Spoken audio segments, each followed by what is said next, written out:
Hello guys, welcome back our study channel दुनिया जाने के एसएस क्लासेस। सो जैसा कि आप लोगों को बता दें कि आज हम स्टार्ट करने वाले हैं चैप्टर 3 जो हमारा है, ठीक है। क्लास 7th में जो जियोग्राफी एनसीईआरटी श्रृंखला चल रही है, इसमें हमारी बदलती पृथ्वी, जैसा कि आप लोगों ने पार्ट जो फर्स्ट है उसको आप लोगों ने देखा, तो इसमें आप लोगों को हमने बताया भूकंप, ज्वालामुखी, इस तरह से जो है कई बातें उसमें आप लोगों को हमने बताया, जो काफ़ी जो है जैसे बोर्ड पर जो आप लोगों को दिखा सकते थे, बट कुछ बातें ऐसी हैं जो हमारे पास तो टेक्निकल बोर्ड तो है नहीं, तो इसलिए आप लोगों को जो है दिखा नहीं सकते थे।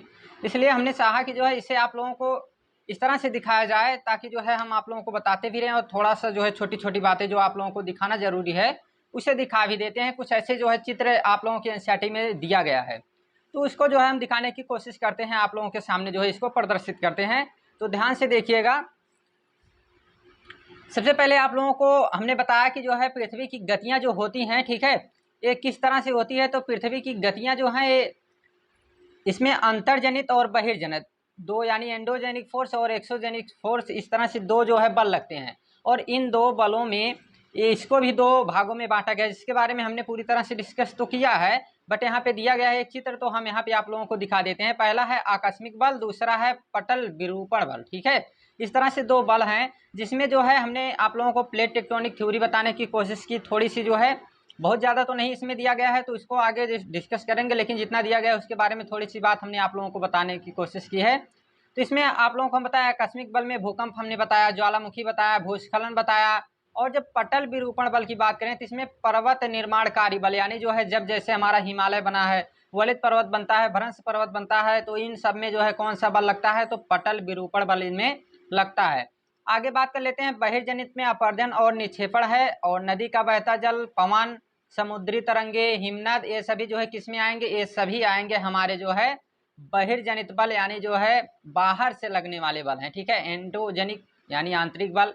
आंतरिक बल क्या है, जो अंदर से लगेंगे, हमारे पृथ्वी के अंदर से जो बल लगने वाले हैं वो कहलाएंगे अंतर्जनित बल, और जो बाहर से लगने वाले बल हैं इनको कहेंगे बहिर्जनित बल। आगे बात कर लेते हैं। जैसा कि आप लोगों को हमने बताया पूरी तरह से वॉल्केनो हमने बता दिया, यानी ज्वालामुखी हमने बता दिया पूरी तरह से, बट इसमें जो है एक चित्र दिखाया गया है, तो इसको हम दिखा देते हैं। पहला ये है एक गैस व राख है। क्या है, गैस व राख, जो जब ज्वालामुखी के समय जो है निकलता है, तो इसे ये क्या क्या है, गैस है और राख है। इसके बाद एक क्रेटर है, ठीक है, क्रेटर है। और यहाँ देखिए निकास वेंट, यानी जो है ये क्या है, ये निकास नली, वॉल्केनो पाइप इसे कहते हैं, ज्वालामुखी नली कहते हैं। इसके बाद ये रहा लावा, ठीक है, जो चारों तरफ फैला हुआ है, ठीक है, यही लावा है। जो नीचे रहता है तो इसी को मैग्मा कहते हैं, और बाहर आ जाने के बाद इसी को क्या नाम देते हैं, लावा कहते हैं, ठीक है। इसके बाद ये देखिए परपटी, यानी जो ये हमारी भू परपटी दिखाया जा रहा है इधर, क्रस्ट जिससे हम लोग कहते हैं भू परपटी, और ये रहा हमारा मेंटल, ठीक है, आवरण जिससे कहते हैं, ठीक है। तो इस तरह से जो है दिखाने की कोशिश इसमें किया गया है। बाकी ज्वालामुखी हमने जो है काफ़ी अच्छी तरह से डिस्कस कर लिया है। आगे बात कर लेते हैं अर्थक्वेक यानी भूकंप। भूकंप को जो है इसमें देखिए तीन तरंगे जो है पाई जाती हैं। एक पी वेव रहती है, ठीक है, इसके बाद यस वेव और यल वेव, इसमें जो है तरंगे रहती हैं, यानी पी तरंगे जिसे अनुदैर्ध्य, फिर इसके बाद यस तरंगे जिसे अनुप्रस्थ कहते हैं, और यल तरंगे जिसे पृष्ठीय तरंगे कहते हैं, ठीक है। ये भूकंप की तीन तरंगे होती हैं। भूकंप को मापने के लिए भूकंप लेखी का प्रयोग किया जाता है। अब इसके बाद बात कर लेते हैं कि इसमें आप लोगों के सामने जैसा कि दिखाया जा रहा है कि भूकंप की जो सभी तरंगे हैं ये बाहर की दिशा की ओर निकलती हैं, ठीक है। किधर निकलती हैं, बाहर दिशा की ओर निकलती हैं। ये देखिए अधिकेंद्र हमने बताया था आप लोगों को, और यहाँ पे बताया था उद्गम केंद्र, ठीक है, जहाँ से निकलना शुरू होता है, उत्पन्न होता है, उसे कहेंगे उद्गम केंद्र। और जहाँ पे जो है इसकी तीव्रता जहाँ पे सबसे अधिक दिखाई देगी, जहाँ पे यानी कि जो है जिस स्थान पर ये आके जो है उत्पन्न होने के बाद जिस स्थान पे शुरुआत में जो है जहाँ से फैलना शुरू होगा वो क्या कहलाएगा, अधिकेंद्र कहलाएगा। आगे बात कर लेते हैं। एक स्थान है जहाँ पे जो है इसका जैसे दिखाया जा रहा है, अखबारों के माध्यम से दिखाया जाता है कि इस स्थान पे भुज नामक स्थान है, ठीक है, कि भुज में जो है क्या आए हैं, भूकंप के झटके आए। कब आए थे, 26 जनवरी 2001 को भुज शहर में रिटर स्केल से जब इसका जो है मापन किया गया है, रिटर स्केल से जो है इसका मापन किया जाता है, एक मर अकेली यानी ठीक है इसके द्वारा, और एक जो है रिटर स्केल इसके द्वारा जो है क्या किया जाता है, इसकी तीव्रता का माप किया जाता है। तो यहाँ पे जो है कितना है, 6.9, ठीक है, 6.9 है, यानी जो है काफ़ी तीव्र भूकंप आया था, जिसे भीषण भूकंप कह सकते हैं। और यह स्कूल सर्वाधिक प्रभावित हुए थे। इससे क्या हुआ, कि स्कूलों की इमारत गिरने में कम से कम जो है 971 छात्राएं थे, ठीक है, छात्र थे, इनकी मृत्यु हो गई, शिक्षक की मृत्यु हो गई, ठीक है। ये सभी जो है किसके कारण हुए? ये सभी जो है स्कूल प्रभावित हो गए भूकंप के कारण ही। भुज की तबाही से क्या क्या हुआ कि फोन लाइन, ठीक है, और जल पाइपलाइन, विद्युत स्टेशन, ये सभी जो है पूरी तरह से विध्वंस हो गए थे। यानी जो है इनमें जो है सबसे ज़्यादा क्षति हुई थी। शहर में आग भी लग गई थी, ठीक है, इसके कारण। भूकंप से प्रभावित आपातकाल की घोषणा भी जो है कर दी गई थी, ठीक है, उस समय।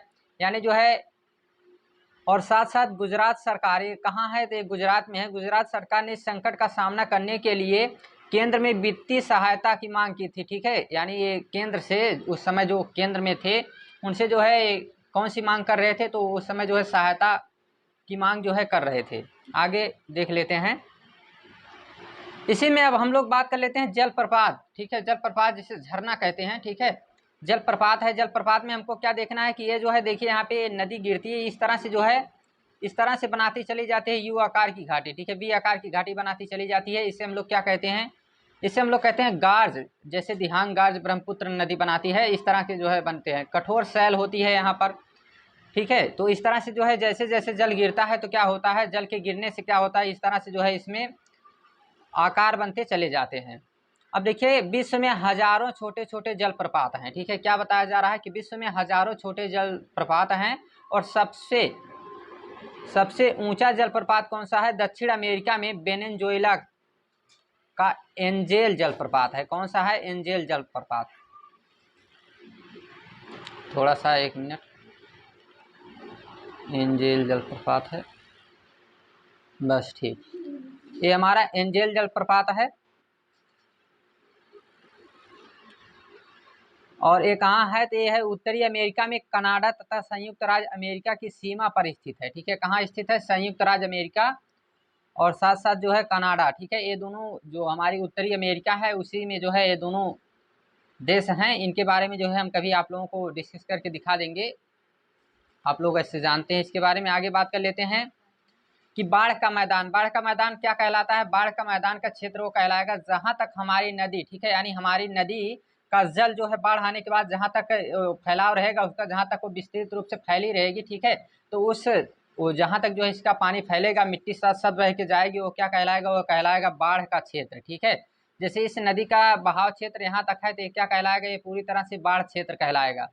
इसमें अब देखिए चाप झील एक दिखाया जा रहा है। चाप झील यानी जो है जब ये अलग कट जाता है, ठीक है, अलग से कट जाता है ये जो नदी का, जैसे सांप की तरह जो है चलती है नदी इस तरह से, तो इसमें जो है अब ये क्षेत्र अलग कट के निकल जाता है तो यही क्या कहलाता है? चाप झील कहलाता है। साथ साथ जहाँ ये मिट्टी इकट्ठा करती है, यहाँ यहाँ ये जो मिट्टी इकट्ठा कर रही है, इस क्षेत्र को हम लोग क्या कहेंगे? इस क्षेत्र को हम लोग कहते हैं जो है विसर्प कहते हैं। आगे बात कर लेते हैं। यहाँ देखिए एक जो है मुख्य नदी है, ठीक है। डेल्टा का निर्माण कैसे होता है? तो डेल्टा का निर्माण जो होता है वो इस तरह से, थोड़ा सा आप लोगों को दिखाते हैं, एक मिनट।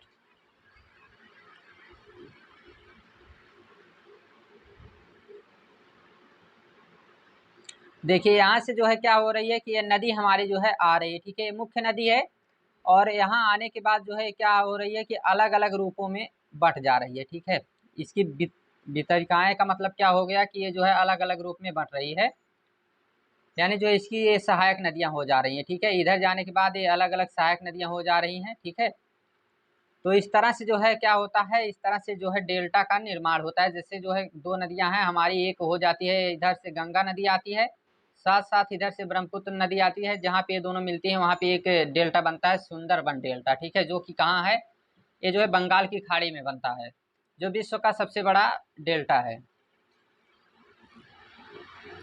अब देखिए बात करते हैं यहाँ पे जो है समुद्र में किस तरह के जो है ये चित्र बनते हैं, किस तरह के किस किस आकार के जो है चित्र बनते हैं। तो सबसे पहले जब ये समुद्री जलधाराएं चलती हैं, ठीक है, समुद्र की जो जलधारा है वो जब चलती है तो क्या होता है कि इसके चलने के कारण क्या होता है, ठीक है, इस तरह से चल रही है और जहाँ पे जो है हमारा जो है मान के चलिए चट्टाने हैं और इस पे जो है चलेगी हमेशा लगातार, तो एक समय ऐसा आएगा कि यहाँ पे गुफा बन जाएगी, ठीक है। इसे क्या नाम देंगे? इसे नाम देंगे हम लोग समुद्री गुफा। ऐसा इसलिए क्योंकि जो है यहाँ पे जब एक ही स्थान पे चलती रहेगी, ठीक है, एक स्थान पर चलती रहेगी तो एक समय ऐसा आएगा यहाँ पे कट जाएगा जो है जो चट्टान है, और एक समय ऐसा आएगा ये तटीय मेहराब बन जाएगा, यानी जो है ये पूरी तरह से कट जाएगा, इस पार से उस पार जो है दिखाई देने लगेगा। और यही जब जाके जो है पूरी तरह से ऐसे ऊपर तक जो है कट जाए, ठीक है, इस तरह से कट जाए और इधर से भी अलग है इधर से भी अलग हो जाए, तो ये क्या कहलाएगा, इसी को कहते हैं स्टैक, कहते हैं स्टैक।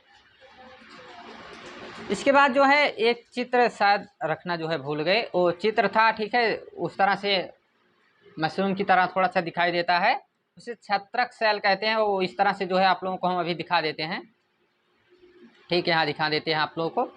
इस तरह से जो है वो बना रहता है, इस तरह से पूरी तरह से बना रहेगा, इस तरह से बना रहेगा। यानी जो है हवाओं के कारण क्या होता है, हवाओं के कारण जो है इसके जो है आसपास का क्षेत्र ये जो रहता है, ये आसपास का क्षेत्र हवाओं के कारण जो है कट जाता है। इसके बाद बात कर लेते हैं हम लोग हिमनद। हिमनद क्या होता है कि नदियों का जम जाना ही, ये जब बर्फ के रूप में जम जाना ही क्या कहलाता है, हिमनद। ये जो है हिमनद जब ऊपर से गिरते हैं तो इस पर दबाव लगते हैं, ठीक है, चट्टानों पर, ये अलग अलग प्रकार के, तो ये क्या है, ये हिमनद है, ठीक है, यानी जो है बर्फ के रूप में पूरी तरह से जम जाते हैं, तो ये जो है क्या कहलाते हैं, हिमनद कहलाते हैं। ये चट्टानों पे, पर्वतों पे, इन्हीं सब पे ज़्यादा रहते हैं, ठीक है, जैसे हमारे हिमालय पर्वत पर है। बाकी इनके बारे में आगे डिस्कस करेंगे डिटेल में। अब देखिए बालू टीले के बारे में बात कर लेते हैं। बालू टीला क्या है, बालू टीला ये होता है रेत की, पूरी तरह से रेत है, ठीक है, और ये हवाओं के साथ क्या होती है, बहती रहती है, ठीक है, ये हवाओं के साथ क्या होती है, बहती रहती है, जो कुछ भी दिखाई दे रहा है, ठीक है, और ये साथ साथ क्या होता है, एक स्थान से जाके दूसरे स्थान जमा हो जाता है, तो ये क्या कहलाता है, बालू टीला कहलाता है, ठीक। बस इतनी सी बात थी इसमें जो है, बाकी हमने डिस्कस कर लिया था। आगे जो है आने वाले क्लास में वायु हम लोग देखेंगे, और वायु के बाद जो है फिर तो चौथे चैप्टर पे आ जाएंगे वायु पे, फिर आगे जो है देखेंगे इसके बाद।